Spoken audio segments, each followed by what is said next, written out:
Maats en welkom terug by nog 'n episode van Wat wil Jesus ons leer? Vandag kyk ons nog steeds na die eerste boek van Samuel en ons kyk spesifiek na die besonderse vriendskap tussen Dawid en Jonathan. Ware vriende is 'n seën en vriende help mekaar, selfs in moeilike tye.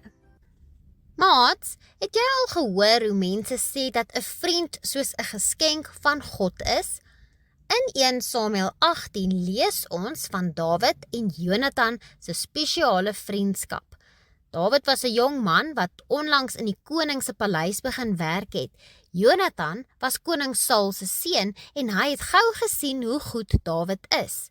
Hulle het mekaar baie lief gehad en was soos broers. Jonathan het vir Dawid gesê dat hy altyd aan sy kant sal staan. Hy het self sy koninklike mantel en wapenrusting vir Dawid gegee om te wys dat hy hom respekteer. Hulle het beloof om mekaar te help, maak nie saak wat gebeur nie.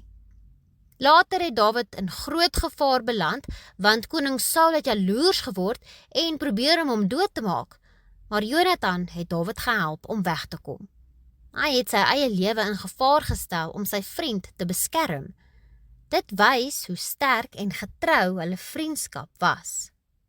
Vriende is baie belangrik, maar ons moet onthou dat ware vriendskap beteken dat ons vir ander omgee en bereid is om opofferings te maak.